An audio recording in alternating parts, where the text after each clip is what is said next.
오늘 말씀은 빌립보서 1장입니다. 신약 318페이지 1장 29절 제가 읽어드리겠습니다. 그리스도를 위하여 너희에게 은혜를 주신 것은 다만 그를 믿을 뿐 아니라 또한 그를 위하여 고난도 받게 하려 하심이라. 잠시 기도드리겠습니다. 아버지 하나님, 오늘 주의 첫날 또 새롭게 한 주를 맞이하는 이 아침에 아버지 하나님께서 저희들에게 하시고자 하는 이러한 말씀을 대언할 수 있도록 도우시고 또 저희들의 이러한 심령을 여셔서 아버지 하나님께서 우리를 향해 들려진 그 말씀이 깨달아지고 그것을 삶에 적용함으로 저희들이 주님을 더 닮아가는 그러한 좋은 기회가 되는 한 시간이 될 수 있도록 성령께서 역사해 주시기를 간절히 원하올 때 예수님 이름으로 기도드립니다. 아멘.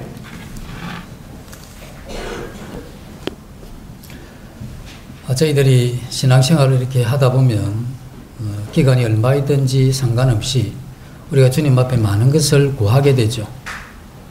몸이 아플 때는 건강을 구하게 되고 또 우리가 살면서 관계가 어려워지면 그 관계의 이런 회복을 구하기도 하고 또 저희들이 경제적으로 이렇게 힘들게 되면 하는 사업도 또 하는 그 일이 잘 되기를 하나님을 향해서 이렇게 기도하게 됩니다. 우리는 이와 같은 이 기도에 응답이 되면 하나님이 우리에게 은혜를 베푸셨다 이렇게 생각을 하시죠. 그리고 그 은혜를 베푸셨음으로 인해서 하나님 앞에 감사하기도 하고 때로는 우리가 그렇게 기도했는데도 불구하고 그와 같은 응답이 없게 되면 어떻습니까? 어떤 분은 하나님을 향해서 하나님 정말 계속 이러시면 네 이제 교회에 안 나오겠습니다 이렇게 이야기하시는 분도 있다고 들었습니다. 그리고 조금 후에 주님 앞에 다시 또 반성했다까지 듣게 되는데 주님 앞에 은혜를 얻는다 또 은혜를 받는다 하는 이런 부분에 대해서 어쩌면 우리가 많은 오해를 하고 있고 또 잘못된 이러한 생각을 하고 있기 때문에 오늘 그와 같은 은혜에 대해서 말씀을 좀 드리도록 하겠습니다. 내일이 성탄절인데 전야인데 오늘 주님 오심에 대해서 이렇게 하면 훨씬 좋을 텐데 이렇게 생각을 하실 분도 계시겠습니다만 그 다음 기회가 되면 하도록 하고 오늘은 은혜에 대하여 말씀을 드리도록 하겠습니다. 은혜가 넘치면 우리가 굉장히 다른 사람이 된 것 같아요. 여유 있고 또 어렵고 힘들어도 그러한 부분을 넉넉한 마음으로 또 기쁜 마음으로 이렇게 살면서 마치 하늘에서 내려온 천사와 같은 그러한 마음이 있는가 하면 또 은혜가 떨어지면 사람의 이러한 본성이 다 드러납니다. 그리고 하나님 믿기 전 어떤 사람이었는가 하는 것까지 상세하게 드러내는 이것이 우리 이러한 신앙이죠. 그래서 우리는 할 수만 있다면 은혜 받기를 원하고 기쁨에 찬 그러한 삶을 기대하는 것이 우리의 마음입니다. 살아있는 이 성도라고 하면 누구나 다 간절히 사모하는 기도의 제목이 하나님 내게 은혜를 베풀어 주십시오 하는 이것이 우리의 기도 제목이다 이렇게 볼 수 있죠. 기도할 때마다 우리는 우리의 이러한 이 필요에 대해서 많이 이렇게 간구하게 되는데 우리의 이러한 이 필요를 어떻게 간구하느냐 하는 것은 그 사람이 가지고 있는 영적인 수준과 비례하는 겁니다. 자기중심적인 성향에서 아직 이 성화에 많이 못 미치는 주님을 덜 닮을수록 자기 육신에 관계된 이런 것을 많이 구하게 되죠. 그러나 점점 이 주님을 닮아가게 되면 우리의 구하는 이런 것이 그 내용이나 또 원하는 것이 굉장히 많이 달라집니다. 그러면 내가 영적인 이러한 성화가 되지 않았지만 그것을 주님 원하시는 그런 영적인 것을 구하려고 하면 잘 안 돼요. 왜 안 되느냐 하면 사람 자기 마음에 원하고 간절함을 따라서 기도하는 것이지 우리가 아는 이 지식을 따라 기도하는 이런 부분들은 힘이 없죠. 자기가 원하는 것을 기도할 때는 뭐 눈물을 흘리면서 시간만 주어지면 철야를 하면서 구하지만, 그러나 그 원하는 것이 자기가 원하는 그런 마음이 없으면 기도하다가 졸아요. 심지어 코까지 골기도 하고 옆에 분들 기도할 때. 이건 뭐냐면 그 내용이 별로 내 마음에 간절함이 없다는 것이죠. 그래서 우리 이러한 이 기도의 내용을 이렇게 보면 그 사람이 주님 앞에 어떠한 사람인가, 영적으로 그러한 부분들을 알 수가 있는 것이죠. 우리 세상에 살면서 돈 많이 벌고 또 잘 살고 또 하는 일이 잘 풀리면 이런 것들이 간증의 제목이 되느냐? 이 제목이 돼요. 그러나 굉장히 약하죠. 예를 들어서 내가 하는 사업이 굉장히 잘 돼서 부를 축적했다. 그럼 하나님이 복을 베푸셨다 하면, 또 하나님이 뜻이 있어서 사업을 쫄딱 망하게 해서 어렵게 되면, 그럼 하나님이 저주한 사람입니까? 제 아내가 병에 이렇게 많이 회복이 돼서 지금 건강하고 이렇게 살고 있는데, 그럼 하나님 은혜를 베푸셨습니다 이러면 회복 못하고 소천한 분들은 저주를 받아서 그런 건 아니잖아요. 그래서 우리가 이 땅에 사는 동안 그러한 부분에 대한 하나님 앞에 감사할 때, 또 간증할 때, 그게 정말 그런 식으로 해야 되는가, 이런 생각을 하게 되죠. 그러나 우리가 이 사업이 실패하기도 하고 가정에 어려움이 오기도 하고 또 질병이나 부끄러운 이러한 일을 당할 수도 있죠. 그러나 그런 일을 당할 때라도 우리 마음 가운데 하나님을 의뢰하고 하나님을 신뢰하는 가운데, 그 어려움 가운데 우리가 잘 견디고 있고 또 그걸 통해서 주님의 어떠함을 배울 수가 있다면 그건 매우 훌륭한 간증의 내용이 되는 겁니다. 비록 그 간증을 하게 되면 내 자신의 이 부끄러운 이러한 이 과거나 그 과정 가운데 해서는 안 될 말이나 행동을 했다 손 치더라도, 그러나 그러한 이 과정 가운데 주님을 의뢰하고 신뢰했다면, 그리고 주님 앞에 자기를 돌이키고 주님의 뜻을 발견했다면 굉장히 훌륭한 이러한 이 간증을 할 수가 있는 것이죠. 구원받은 한 사람의 이 심령을 평가하는 여러 가지 방법이 있습니다. 뭐 기도나 또 말씀 읽는 거나 교제나 삶의 모습이나 이런 게 많이 있기도 한데, 또 하나 우리가 중요한 건 우리가 은혜를 사모하는 이 마음. 우리가 때로 영적이지 못하고 육신 충만한 이러한 삶을 살다가도 그런 때도 우리가 돌이켜서 주님 앞에 은혜를 간절한 마음으로 사모한다면, 애타는 마음으로 그 은혜를 갈망하는 상태라고 하면, 그는 얼마 지나지 않아서 하나님이 원하시는 그러한 이 심령으로 자신이 이 변화되는 것을 경험할 수가 있죠.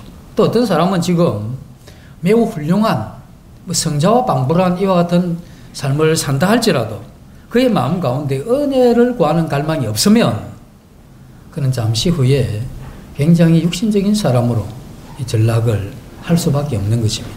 그래서 내가 오늘 하나님 앞에 어떤 사람이냐 하는 건 중요한 일이지만, 내 마음 가운데 하나님이 은혜를 베푸셔서 예수 그리스도의 이러한 마음과 그 심령을 가지고 이 땅에 살아가는 그런 것이 내 마음이 얼마나 갈망하고 있느냐 하는 이것은 우리가 꼭 체크해야 될 그러한 부분이죠.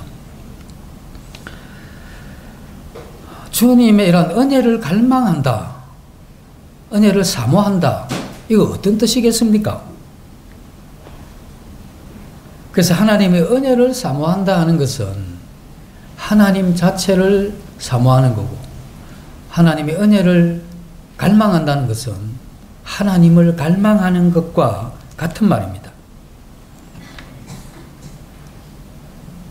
우리가 하나님을 추구하지 않는 사람들은, 우리는 중간을 많이 생각하는데 신앙생활에 중간이 별로 없습니다. 우리가 만약에 하나님을 추구하지 않으면 그건 하나님을 버린 것이죠. 다윗이 그 아들 솔로몬에게 유언을 할 때 하나님을 부지런히 찾아라고 합니다. 그건 뭐냐면 은혜를 갈망하라는 것이죠. 만약 그와 같은 것이 없게 되면 하나님을 버리는 것이 되니까 그것을 안 이 다윗이 자기 아들한테 유언을 하게 될 때 그 이야기를 하게 되는 겁니다. 그래서 하나님을 추구한다는 그것에 대한 이 의미는 은혜를 추구하고 은혜를 갈망하고 하나님을 추구하고 하나님을 갈망한다고 하는 것은 그분과의 친교 속으로 들어가는 것이고 그분의 이러한 이 성품을 내가 본받기를 원하는 것, 이 두 가지가 포함되어 있는 겁니다. 그래서 내가 하나님을 갈망한다 했을 때 사업 잘 되게 해주세요. 그것이 하나님과의 깊은 친교에 들어가는 것이냐, 그리고 그것이 내 이러한 심령이 예수 그리스도의 그 성품을 본받기를 원하는 마음과 연관되어 있느냐를 봐야 되는 겁니다. 단지 달랑 나는 내 병이 낫기를 원하고 달랑 나는 사업 잘 되고 돈 많이 벌기를 원한다면 그게 정말 하나님의 은혜를 갈망하는 것이냐 했을 때 그 은혜 갈망하는 게 아닙니다. 그래서 하나님의 은혜를 갈망한다고 했을 때 내가 정말 그분과 다함없는 친교 속으로 그리고 내 심령이 그리스도이라는 이 심령을 닮아가는 그러한 것을 추구하는 것, 이것이 있을 때 그가 바로 하나님의 은혜를 추구하는 것입니다. 이 땅에 살면서 하나님을 위해서 살기를 갈망했던 모든 사람들은 동일하게 기대했던 게 무엇이냐면 그분과 친교 속으로 들어가기를 원했습니다. 그래서 하루도 하나님 말씀을 통해서 내 마음이 이렇게 감각되지 않으면 굉장히 괴로워했죠. 그리고 순간순간 기도의 심령이 없어지면 그것을 안타까워했고, 이것은 하나님을 참으로 갈망했던 이 사람들이 가지고 있던 공통적인 그러한 사람들입니다.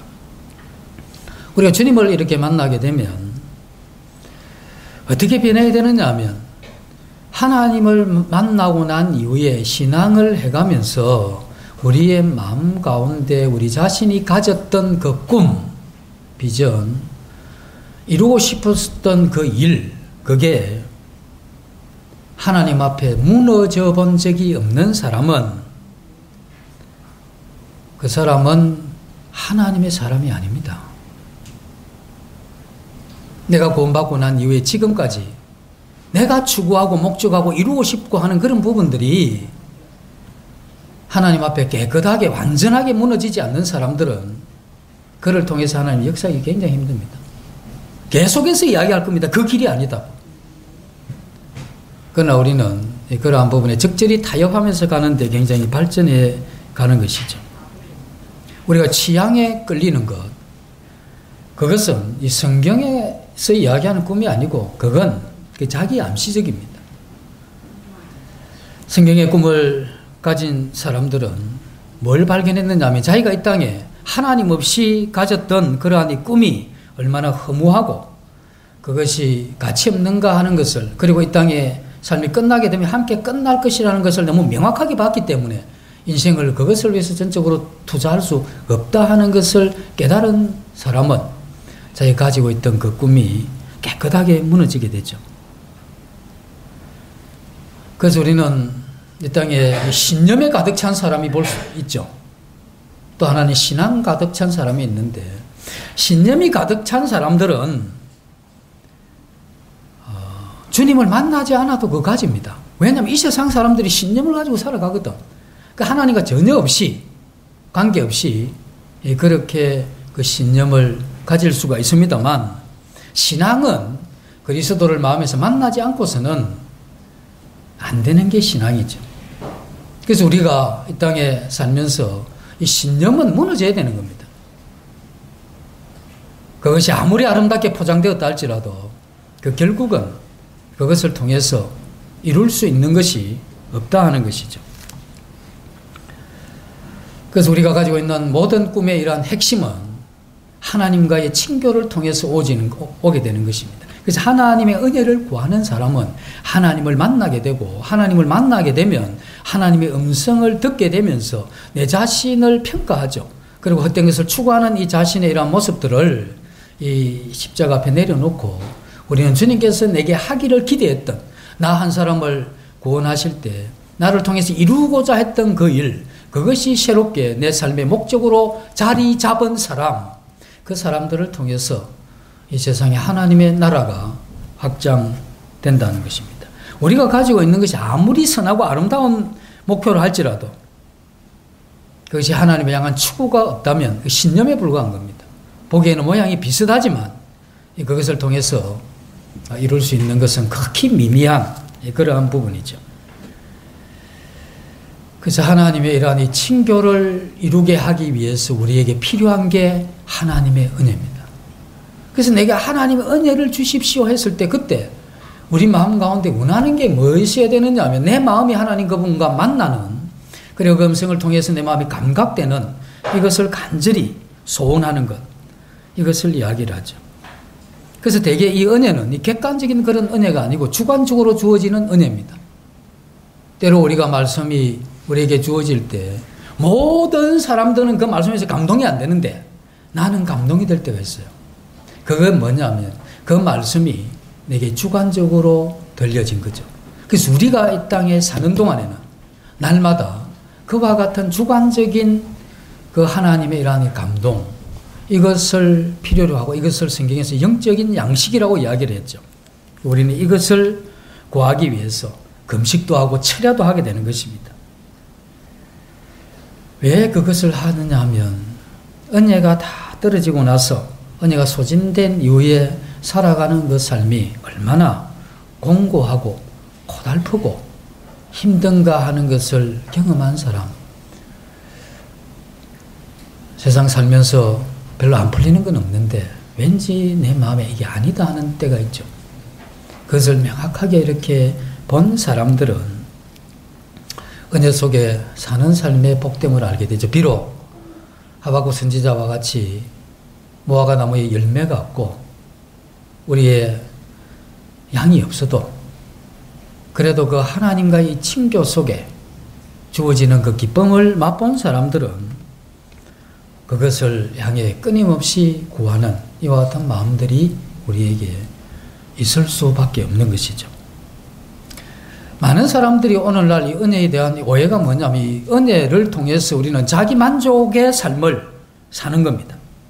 은혜가 우리에게 더해지면 누가 행복합니까? 우리 자신이 굉장히 행복합니다. 안 그렇습니까? 굉장히 우리가 행복하죠. 은혜가 넘치면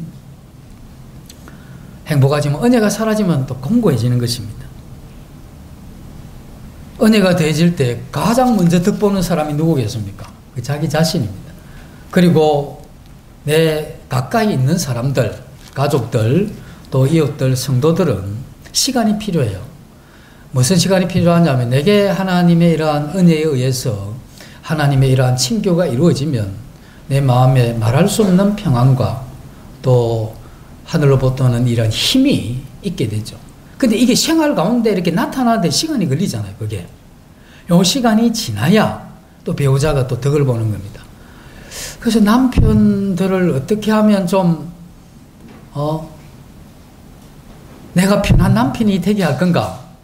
그렇게 하기 위해서는 그 남편이 신앙을 잘하도록 도와주면 됩니다. 남편이 신앙에 하나님의 이러한 은혜에 감동이 되면 그런 마음이 변합니다.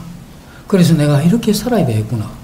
요즘 아내가 정말 아니다 싶으면 그 아내를 뭐 윽박 지르거나 누르거나 또 내가 이렇게 움직이려고 한다고 이렇게 하는 분들이 실패합니다.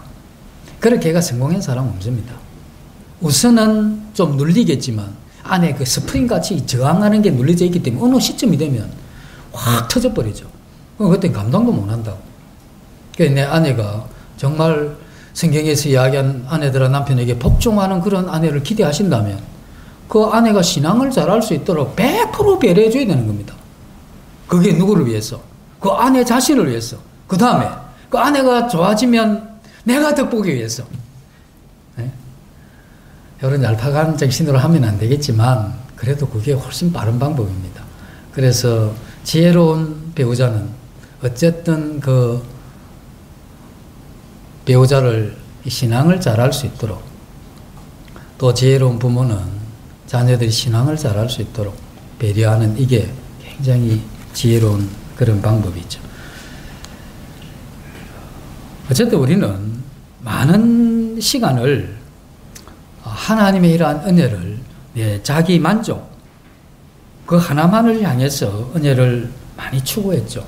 근데 왜 이게 잘못됐느냐 하면 이건 굉장히 잘못된 거기 때문에 오늘 말씀을 듣는 가운데 이 은혜라 하는 이것이 내 자신의 만족을 위해서다 하는 이게 아니다 하는 걸 계속 여러 반복을 통해서 깊이 새길 수 있도록 제가 도와드리겠습니다.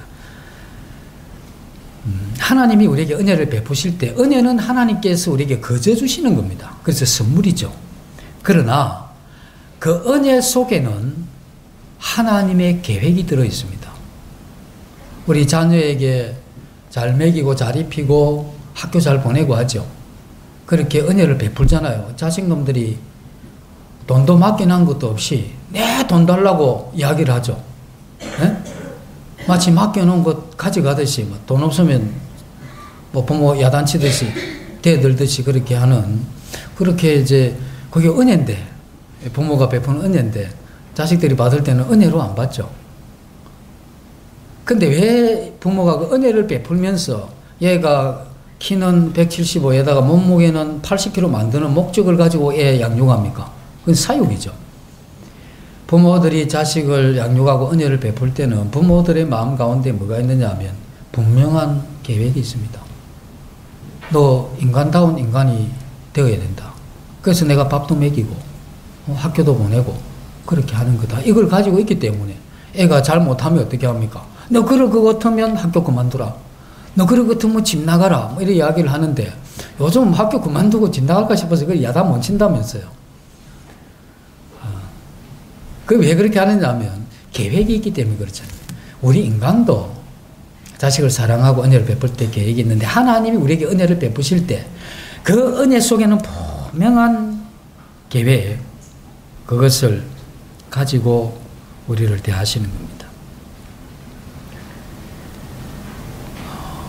근데 은혜를 우리에게 베푸셨는데 우리가 왜 그런 사람이 되지 못하느냐? 그 첫 번째는 우리가 은혜를 받기는 한데 그 은혜를 유지를 하질 못합니다. 은혜가 좀 가다가 그게 어디까지 유지되어야 되느냐면 내가 은혜를 받으면 감동이 돼서 내 삶에까지 나아가는데 생활까지 가야 되는데 이 은혜가 조금 내가 좋다가 그 생활에 적용되기 전에 이게 또 은혜가 사가버리는 겁니다. 육신적인 그리스도인이 영적인 그리스도인이 되기 위해서는 간헐적으로 가끔씩 주어지는 이러한 은혜로 안 되는 겁니다. 어느 날 애가 뒤집어져서 영적으로. 그래서 얘 겁나는 거야. 뭐 선교 간다 할까 싶었어. 근데 그 다음날 다시 한 번 더 뒤집어진 거야. 두 번 뒤집어지면 이제 원래대로 돌아온 거죠. 요렇게 뒤집어져가지고는 뒤집어진 상태에서 계속 그렇게 유지해야 되는데 뒤집어졌다가 다시 원상복귀하는 이런 상태를 가지고는 그가 영적인 이러한 부분에 성화를 이루기가 힘듭니다. 그렇기 때문에 그 자신은 은혜를 받았음에도 불구하고 변화가 안 되는 겁니다. 그리고 그 은혜 받은 그걸 어떻게 생각하느냐 하면 은혜 받을 때 잠깐 좋았잖아요. 그것만 기억을 하는 겁니다. 은혜 주십시오. 왜? 잠깐 좋았던 그 추억 속에서 살고 싶은 거랍니다. 근데 하나님이 우리에게 은혜를 주실 때 그게 적용까지 갈 수 있도록 계속해서 한결같이 우리가 은혜를 받는 이러한 사람이 될 때 그게 가능하다는 겁니다. 연말 되고 연초 되면 또 겁납니다. 성경 한번 읽기 시작하죠. 창세기 들어갑니다. 그래가 레위기를 거의 못 빠져나오죠. 그래서 레위기 좀 가다가 그냥 이 감동이 사라지는 겁니다. 그래서 연말쯤 되면 좀 약간 다급해지면서 또 마음의 변화를 일으켜서 새롭게 이런 형태로 해서는 영적인 이러한 성화의 삶이 떼어지는 게 아닙니다. 이 성화의 삶이라는 것은 하나님이랑 은혜를 받으면 그 은혜를 받는 것은 하나님의 친교죠. 하나님과 친교하게 되면 빛 대신 하나님이 내 마음에 비춰질 때 우리 어두움이 드러나는 겁니다. 어두움이 드러나게 될 때 굉장히 괴로운 거죠. 왜 괴로우냐면 내 신앙 한계 몇 해인데 나 이 모양밖에 안 되는가. 이런 굉장한 마음에 참 서글프고 자기 자신에 대한 이 분노도 일어나고 정말 이렇게 해서 인생을 마감해야 되나 하는 이런 참 말할 수 없는 그런 것도 일어나게 되면서 그러한 상하고 통해하는 이 심령이 결국 이 자기 깨어짐으로 연결되는 거죠. 이런 것이 깨어져야 되는 겁니다. 아직도 은혜를 내 잘 먹고 잘 사고 내 편한 걸로 생각하는 이게 이 정도 생각하고 있다면 이것을 삐답해 보면서 이건 거의 불신자들이고 하는 수준이고 이건 짐승도 이 정도는 할 수 있는 그러한 수준이거나 하는 이걸 깨달으면서 나 이렇게밖에 안 되는 이러한 부분에 대해서 상하고 통해하는 이러한 심령을 가지고 이거 이제 주님 앞에 이제 극복해야 될 그러한 부분이구나 하는 이런 강한 이러한 마음들이 반복되어야 되는 거예요. 그러한 이 과정을 통해서 우리는 점점 주님을 닮아가게 되겠죠. 그럼 깨어짐 이런 거 좀 습관화되면 안 됩니까? 자기 깨어짐은 습관화 없습니다. 습관화되면 오늘 저녁 8시가 됐기 때문에 이제 깨질 시간이 되었다. 깨져라 이런데 깨집니까?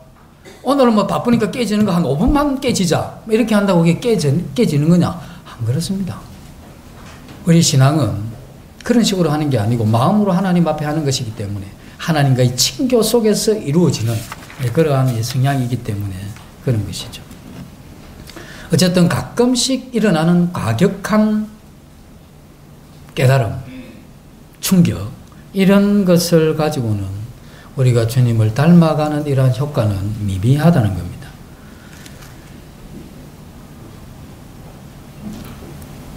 그래서 우리는 하나님이 주시는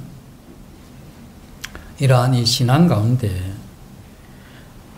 이런 은혜에 대한 올바른 이해를 못 가지고 그것이 우리의 삶의 변화까지 못 가게 한 이유가 첫 번째는 지속되지 않았다는 겁니다.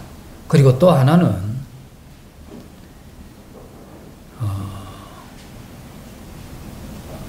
하나님이 우리를 향한 이러한 계획이 있는데 이 계획을 실행하지 않아서 그렇습니다.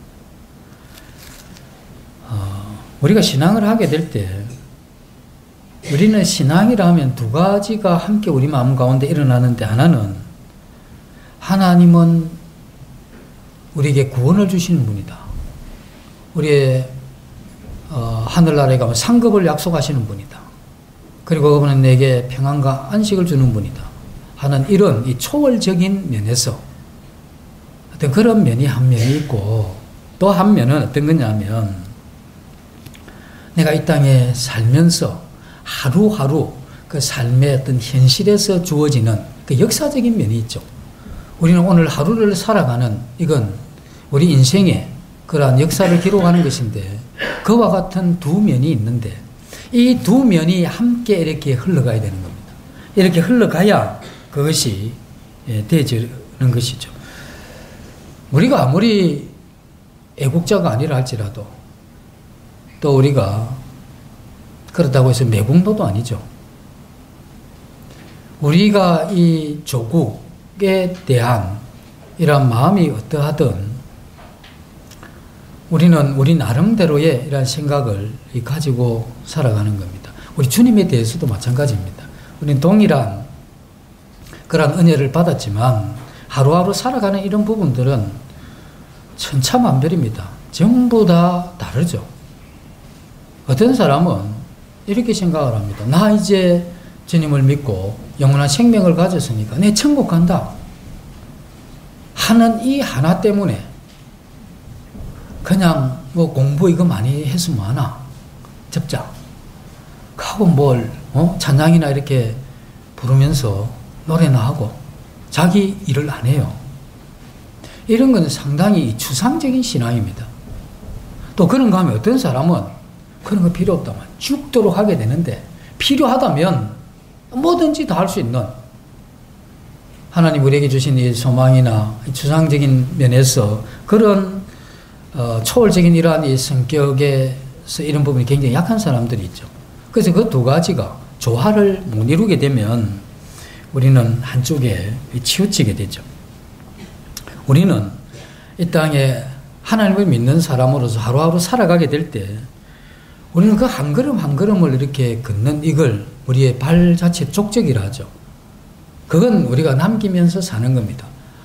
나 뭐 이런 사람입니다. 이야기 안 하셔도 되잖아요. 왜냐하면 그렇게 살아온 걸 우리가 보고 있는데 또 본 거고 그렇잖아요. 하나님도 그걸 보고 계시죠. 근데 우리는 그 하루하루를 살아갈 수 있는 그러한 이 기회를 우리가 가졌고 하나님이 이 땅에 역사적인 관점에서 보면 나 미국에 태어나지도 않았고 한국에 태어났죠. 그 남성으로 태어났고 김해에 살고 오늘 이 시점에 내가 여기 있는 이유는 하나님께서 실수해서 이렇게 여기 튕겨져 있는 그런 존재가 아니고 우리는 뭐 어디 다른 데 살고 싶다 그런 생각 별로 할 필요가 없습니다. 왜냐하면 큰 사업을 하느냐 작은 사업을 하느냐 그게 하나님께 영광의 그 크기를 좌우하는 게 아니잖아요. 부자가 되느냐 가난하게 되느냐 그것도 하나님 앞에 드려지는 이 삶의 어떤 평가의 기준도 아닙니다.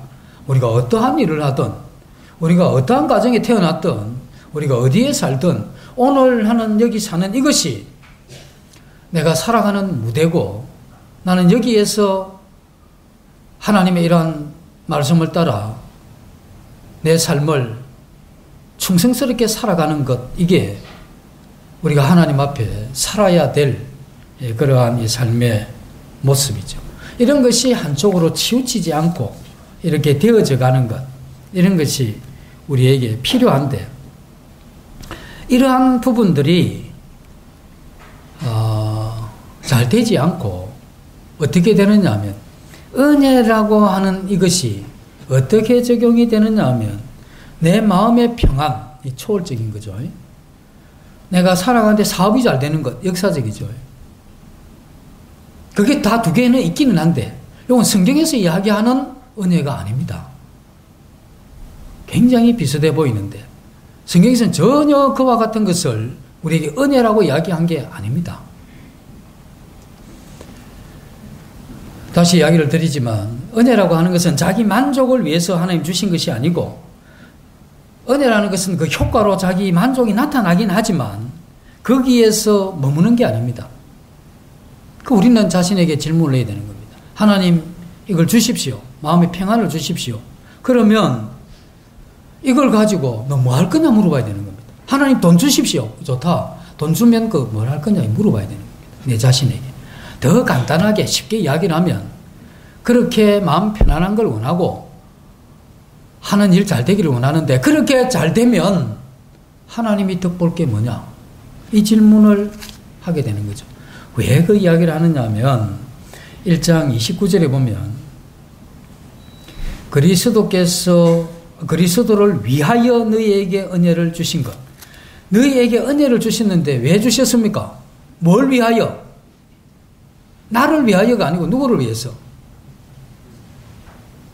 그죠? 우리가 은혜를 받는 이게 너를 위하여 너희에게 주신 은혜가 아니고 그리스도를 위하여 너희에게 주신 은혜라 이렇게 되어 있지 않습니까? 근데 우리가 하나님 앞에 받은 이러한 이 평안, 나 요즘 굉장히 평안하고 좋다. 또 우리가 하나님께서 복을 주셔서 여러 가지 형편이 좋아지면 나 요즘 형편 살만하다. 그래서 그것 때문에 하나님 덕본 게 뭐냐? 여기서 위하여 그게 없는 상태에서 그게 주어졌다면 우리는 그런 걸 은혜라고 이야기를 하면 안 되는 겁니다. 은혜라는 것은 정확하게 그런 의미로 서여진 것이 아니기 때문에 그 은혜를 자기 만족적인 이러한 성향으로 만들어가는 그러한 것이죠. 그래서 그리스도를 위하여 너에게 은혜를 주신 것은 은혜는 주어지는 거죠. 수동적으로 우리에게 주어지는 것입니다. 그래서 위하여라 하는 것은 다르게 이야기를 하면 사랑한다는 표현입니다. 그리스도께서 우리를 위하여 자기 몸을 십자가에 드렸다는 것은 그리스도께서 우리를 사랑해서 십자가에 자기를 드렸다는 것과 마찬가지입니다. 그래서 우리가 그리스도를 위하여 은혜를 받게 되는 거죠. 그럼 은혜를 받는 이유는 무엇이냐면 그리스도를 사랑하기 때문에. 그래서 내 마음 가운데 나 자신만 잔뜩 사랑하는 사람들은 그가 많은 은혜를 구하겠지만 성경에서 이야기하는 그 은혜가 아닙니다. 성경에서 이야기하는 은혜는 하나님을 사랑하는 자, 그리고 그 뜻대로 살고자 하는 자, 그리고 그 영광을 위해서 삶을 드리고자 하는 자, 이 사람들의 그 마음 속에는 하나님을 사랑하는 마음이 있죠. 그래서 하나님을 사랑함으로 우리는 하나님을 위하여 그 은혜가 우리에게 필요한 것입니다. 주님은 우리를 사랑했기 때문에 어디까지 갔습니까? 죽기까지 복종하였으니 십자가에 죽으심이라. 우리를 사랑했기 때문에 우리를 위하여 십자가까지 간 거죠. 그래서 너희는 이 마음을 품으라고 그리스도 예수의 마음이라고 했는데 우리가 하나님을 사랑함으로 우리 자신을 십자가에까지 갈 수 있는 이 마음을 이야기한 거죠. 그러한 마음이 있을 때 이 은혜가 은혜다워지고 하나님께서 우리에게 주시고자 했던 은혜를 우리 이러한 이 삶에서 그걸 경험하게 되고 맛보게 된다는 것이죠. 우리가 은혜를 받는 것도 참 어렵습니다. 왜냐하면 은혜라 하는 이것이 그냥 달라고 하는 데서 주어지는 게 아닙니다. 정말 은혜 받기 위해서 한번 기도해 보시면 알지만 맞아, 답답합니다. 왜 답답하냐면 내 상태가 답답하니까, 내 마음이 답답하니까. 그 은혜를 달라고 했을 때 확 막히는 느낌이 들죠. 하나님과의 친교와 그의 성품을 담고자 하는 이러한 마음이 그렇게 미약한데 그걸 생각하면서 은혜를 구하려고 하니까 얼마나 힘들겠습니까? 그거 집어치우고 건강 주십시오, 환경에 좋은 걸 주십시오, 뭐 이런 건 얼마나 수월합니까? 자기 육신의 그 욕심과 욕망 충만한 데서 구하니까 뭐 때로는 울면서도 구할 수 있어요. 그건 하나님께 친교와 그 하나님을 사랑함으로 하나님의 나라와 그 확장을 위해서 울면서 그렇게 기도가 안 되잖아요. 어쩌면 평생에 하나님의 영광을 위해서 그 나라의 확장을 위해서 한 번도 눈물을 안 흘리보면서 여기까지 올 수도 있다는 겁니다. 그런 상태에서 우리가 받았다고 하는 그 은혜가 그 은혜다울 수가 있겠는가 이 생각을 해보게 됐죠. 우리가 은혜 받는 것도 힘들지만 계속해서 그 은혜를 유지하는 건 더더욱이 힘듭니다. 그래서 우리가 은혜를 어떻게 하면 그것을 받고 그걸 계속 유지하는 게 뭐냐? 기도하시오 하지만 기도가 안 되는데 뭐. 또 경건하게 사십시오. 그것도 안 되잖아요. 그래서 뭐부터 해야 되겠습니까? 기도도 안 되고 말씀도 안 읽어지면 뭘 해야 되겠습니까? 그렇죠. 그 은혜가 임하기 위해서는 내가 지금 살아가는 이 목적이 분명해야 되는데 그 은혜 속에 하나님의 그 계획이 뭔가를 알고 그 계획이 내 계획이 될 때까지는 참된 은혜가 멉니다. 길이. 그게 우리 마음 가운데 되어질 때 그때 우리는 참으로 이러한 은혜가 어떤 것인지 알게 되고 그것을 구하게 되죠. 그래서 우리의 삶에 먼저 예수 그리스도 그분은 나의 주인이시다는 그리스도이란 이 주재권을 인정하는, 그래서 내가 사는 것은 그를 위한 것이라고 하는 실제적인 이러한 삶이 동반되어야 되는 겁니다. 우리가 게으름과 나태함으로 육신 충만으로 인해서 그리스도를 위하는 이 초점이 없는 사람들 열렬히 기도할 수가 없습니다. 그는 성경에서 원하는 그런 은혜도 힘들죠.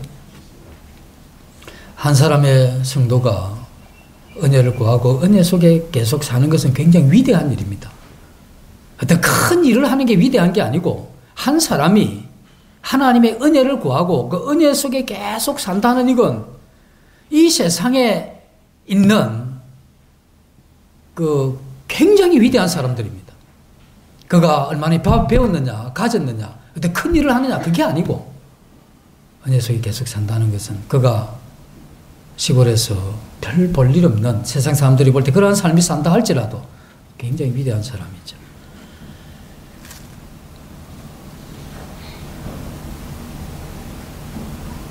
우리가 그리스도를 위하는 마음을 이렇게 가진다고 하면 자기 일에 충성해야 되는 겁니다. 학교 다니는데 학생들이 충성스럽게 공부를 해야 돼요. 나 구원받고 너 구원받았고 와서 기타나 둥당거리면서 유행가 같은 복음성가나 부르면서 자기 일은 안 하고 이건 이렇게 하면 안 되는 겁니다. 아무것도 안 해요. 그 신앙이 아니고. 그 부모들은 뭐 그래도 밖에 노는 것보다 낫지 않습니까? 좀 낫겠지. 그러나 학생은 또 직장 가면 어떻겠습니까? 직장 가서 직장에 일을 열심히 해야 되는데 책상 밑에서 주보 만들고 안 됩니다. 거기 가가지고 뭐 교회 계획표죠. 왜 그걸 거기 직장에 가서 교회 계획을 거기서 짭니까? 그렇게 하시면 안 돼요. 그러니까 직장 사람들이 안 좋아합니다. 뭘 하자면 교회 행사 있다고 다 빠져버리면서 직장에 있을 때 충성스럽게 안 하니까 누가 그를 좋아하겠습니까? 그러면서 한다는 말이 나 이렇게 고난받는 것은 뭐 주님의 십자가를 지민이 아니고 전혀 십자가 아닙니다. 그런 거. 그렇게 하시면 안 되고 충성스럽게 그 일에 열심히 해가야 되는 것이죠. 그래서 우리가 직장에 가서 직장이 정말 바르지 않고 정직하지 않기 때문에 내게 정직하지 않는 걸 요구해 올 때 그때 나 그거 못 하겠습니다. 내가 무너지면 이 직장이 하나님 앞에 정직이 무너지기 때문에 나는 마지막까지 버티다가 내가 혹시 밀려난다 할지라도 버티겠다. 이런 거 이야기하는 거죠. 그런 건 다 타협해버리고 정작 우리가 거기에서 나타내야 될 그런 모습들은 없죠. 이 치열한 은혜 받은 사람의 삶이 학교에서나 직장에서나 가정에서나 그 치열한 그런 삶이 우리에게 필요하죠. 그 치열한 삶이 있어야 우리는 계속해서 은혜 받는 삶이 가능합니다. 왜 가능하냐면 지금 내가 이 직장에서 이렇게 밀리는데 나 충성스럽게 살았지만 이 아닌 것을 계속 요구하잖아요. 그때 내가 버티기 위한 힘은 그 하나님의 은혜밖에 없지 않습니까? 어떻게 버티겠습니까? 은혜 떨어지면 나도 육신적으로 타협하고 싶고 내가 왜 그 고생을 당하나? 나도 여기에서 잘 버티면서 돈이나 좀 더 벌고 하면 되는 거지. 내가 그럴 필요가 뭐 있냐? 얼마나 빨리 머리가 돌아가 줍니까? 나 그래도 나 싫다. 나 그렇게 사느니 굶겠다. 내 직장 쫓겨나면 뭐 또 하나님 앞에 또 뭐든 내가 못 하겠나? 열심히 살려고 하는데 은혜 가운데 이렇게 살려고 하다가 참 주님의 이러한 뜻대로 살려다 이렇게 내 밀려나서 실업자가 됐으니 주님 정말 뭐 좋은 직장 아니어도 좋다고 뭔들 못 하겠습니까? 이렇게 구하는 이런 마음들이 훨씬 낫지 않습니까?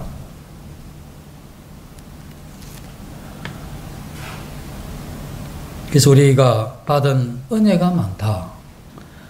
많은 은혜를 받으면 그 은혜 때문에 기쁨도 많겠지만 은혜를 많이 받으면 우리가 정상적으로 생각해야 되는 게 은혜를 많이 받으면 하나님 앞에 빚이 많은 겁니다.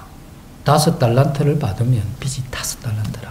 2달란트를 받으면 2달란트고 은혜 받기를 좋아하십니까? 그 빚입니다. 은혜를 왜 주셨느냐? 위하여 그리스도를. 내가 은혜 받은 것만큼 그 삶을 살아야 될 빚이 우리에게 있는 것이죠.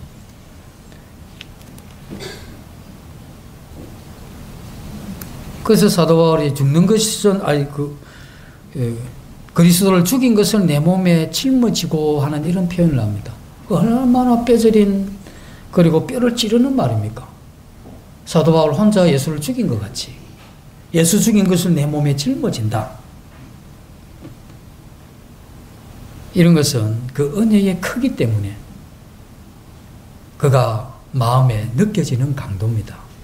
은혜가 크면 이 주님 앞에 이렇게 가서는 안 된다는 이게 너무 커지죠. 그래서 참된 은혜는 우리 마음 가운데 그런 갚을 수 없는 이러한 이 빚의 크기를 만들어가게 되죠. 우리는 평범하게 살 사람이 아닙니다. 왜냐하면 특별한 사랑을 받았기 때문에 우리는 특별한 사랑을 받은 만큼 우리가 특별하게 살게 되는데 그건 치열한 삶입니다. 주님 말씀을 따라 살아가는 우리는 내 자신의 이러한 껍질을 벗고 죄악을 넘어서 후회 없이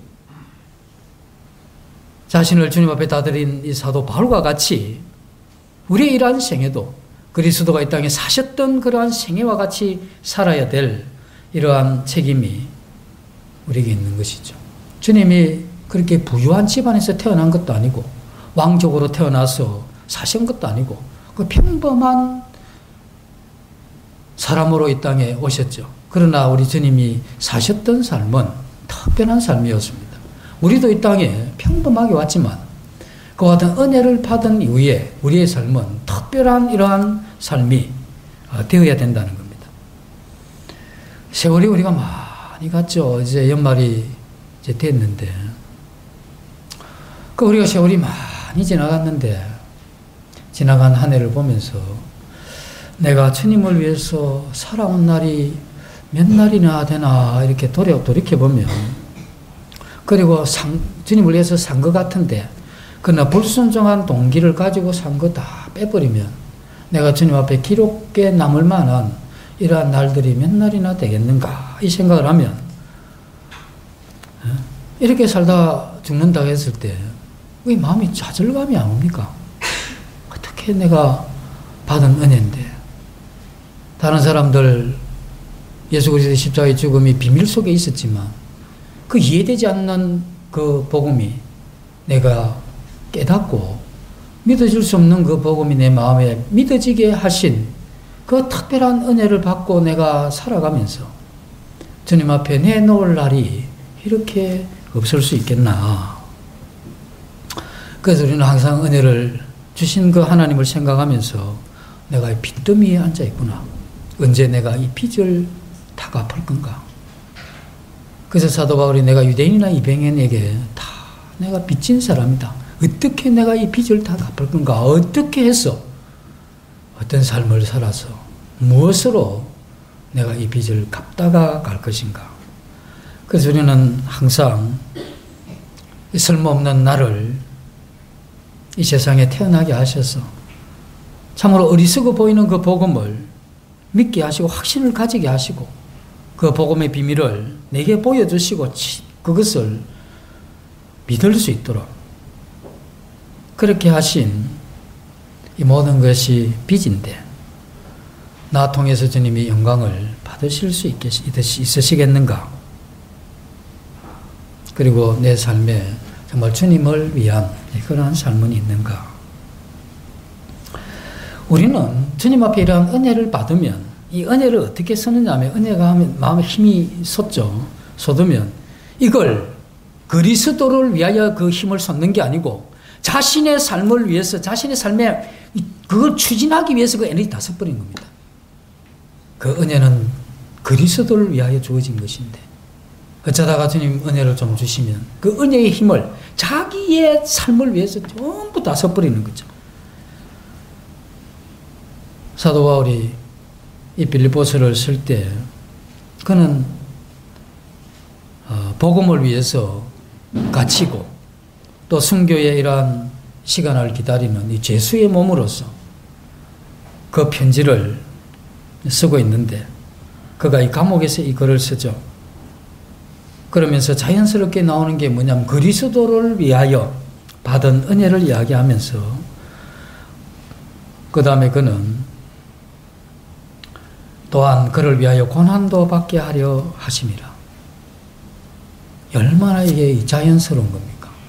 그는 주님께로 받은 은혜가 너무 크기 때문에 이건 주님을 위하여 받은 은혜고, 또 이 은혜를 주님을 위해서 이 땅에 치열한 삶을 살다 보니까 이 고난이 있구나. 그래서 이렇게 은혜를 받은 것은 그와 같은 살면서 고난도 받게 하려 하심이라.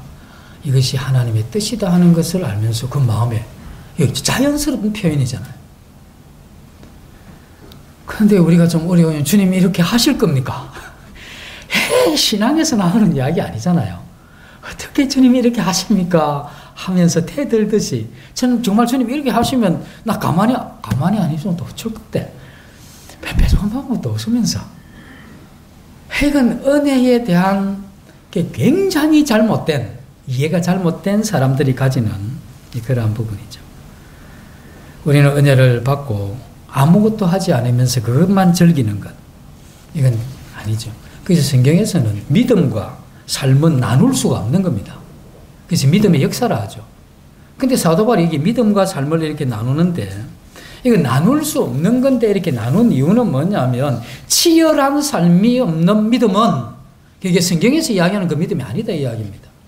올바른 믿음은 은혜 속에서 치열한 삶으로 연결되어지게 돼 있는데, 치열한 삶이 없는 이 믿음, 그래서 야고보서 그 뭐라 했습니까? 그 믿음은 죽은 것이다. 그게 성경에서 이야기하는 그 올바른 믿음이 아니다 이 이야기를 한 거죠.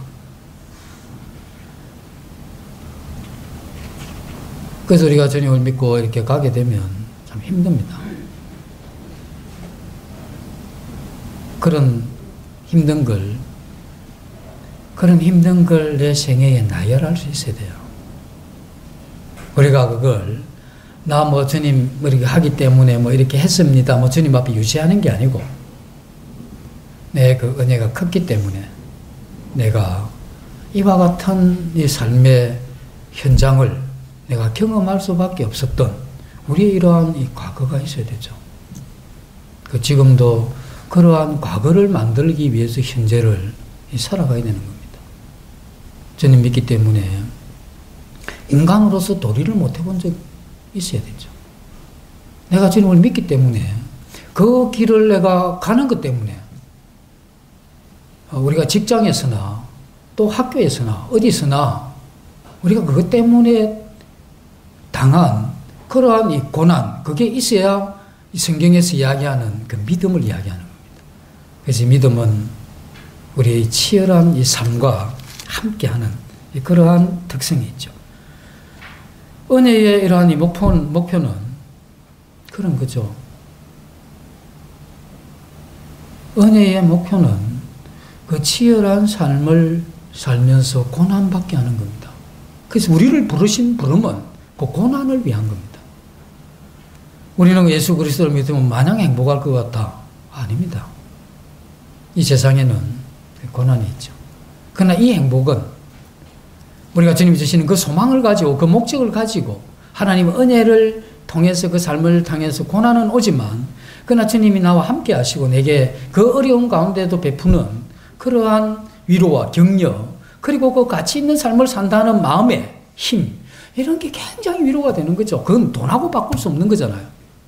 우리의 삶에 어떤 것을 그와 같은 영적인 그거 바꿀 수 있는 게 어디 있겠습니까? 그 주님 우리에게 그것을 주신 것이지 그냥 이야기하는 예수 믿으니까 잘 될 거다.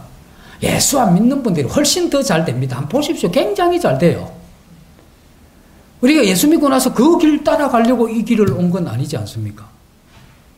우리가 가는 길에 대해서 정확하게 우리는 이걸 통찰하고 나는 그 길을 간다 하는 이 목적과 이 삶을 가지고 그 길을 가야 되는 겁니다.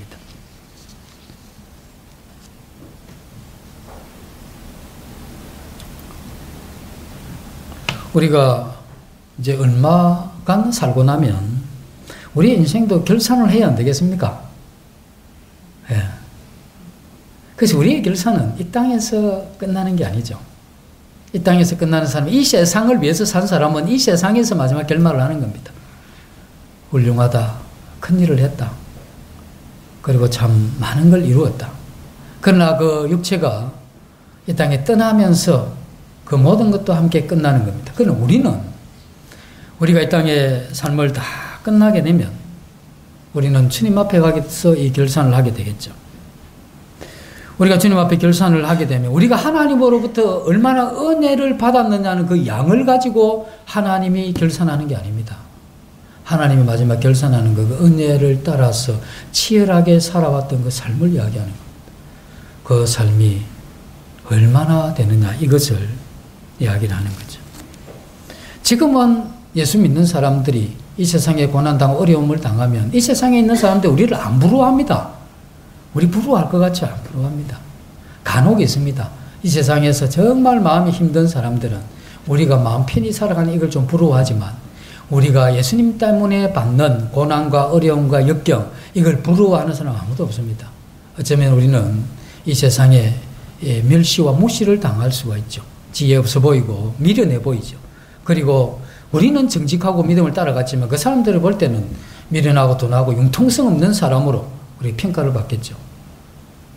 그러나 우리가 이 주님 나라 가게 되면 그때는 주님이 우리가 받은 은혜를 따라서 그 은혜 속에서 우리 삶의 목적을 발견하고 그 목적을 따라 살면서 겪었던 여러 가지 어려움에 대해서 주님이 그날 우리가 흘린 눈물은 그때 보석과 같이 빛나는 겁니다. 우리가 그렇게 살면서 겪었던 아픔과 상처들은 이 주님 앞에 가게 되면 그게 굉장한 위로로 우리에게 다가오는 거죠. 그래서 우리는 그 위로와 그 격려, 그건 이 땅에 없는 겁니다. 물론 없다는 그건 완전한 위로가 격려가 있다기 없다는 겁니다. 그러나 우리가 이 고난 당할 때 충분히 견딜 만한 은혜를 주시지만 우리 완전한 결산은 그곳에 가게 되는 겁니다. 성경은 이 세상을 잠시 지나가는 것이라 이야기를 하죠. 그래서 우리는 이 순간순간의 이러한 이 삶을 영원한 이 세상과 연결시켜야 되는 거예요. 그리고 우리가 이 세상에 살면서 이 세상에 이러한 삶이 우리는 이 세상에서 끝나는 것이 아니고 이것이 이 다음 세상과 영원한 세상과 이어지도록 살아가는 것. 그것은 하나님께서 우리에게 주신 그 목적을 이 땅에 치열하게 이렇게 살아가는 그 삶을 이야기하는 겁니다. 그게 영원 세계와 이어지는 그걸 이야기를 하죠. 다시 한번 마지막으로 말씀을 드립니다만 은혜는 자기 만족을 위한 게 아닙니다. 그리고 실수하는 건 그 은혜의 힘을 가지고 자기 육신의 목적을 향해 가는 그것도 굉장한 실수입니다.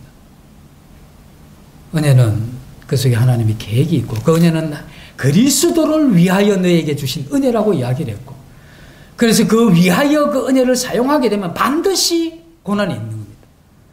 그래서 그 바울이 디모데에게 그러기에 네가 복음과 함께 고난을 받으라.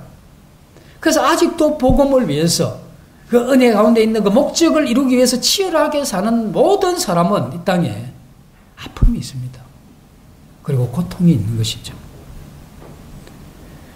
그러나 우리가 그 길 따라가는 이게 우리에게 주어진 그 길이기 때문에 우리가 그렇게 가야 되고 우리가 계속해서 은혜를 누릴 수 있는 유일한 길이 그 길이기 때문에 우리는 그 삶을 살아야 되고 그리고 우리는 그 삶의 결과가 상급이 있기 때문에 우리는 그 상급을 얻기 위해서 넓은 길이 아닌 좁은 딱 유일하게 그 하나의 길만 우리에게 주어져 있는 겁니다. 그래서 우리 이제 연말이 됐는데 참 은혜에 대해서 한번 다시 생각을 하시고 내년 초가 되기 전에 주님이 내게 은혜를 베푸시는데 나 그 은혜가 왜 필요한지 내 자신에게 반문해 보시면서 그러면서 올 연말을 이러한 은혜가 어떻게 내 안에서 역사하도록 내 삶을 다시 정비해야 되는지 그리고 내가 상하고 통해하는 가운데 내가 깨어져서 바로잡아야 될 부분이 어떤 부분이 있는지 이렇게 보시면서 연말 연시를 커피 한 잔과 주님 말씀 앞에서 은혜를 생각하시면서 이렇게 보내시면 좋을 것 같습니다. 잠시 기도하고 마치겠습니다.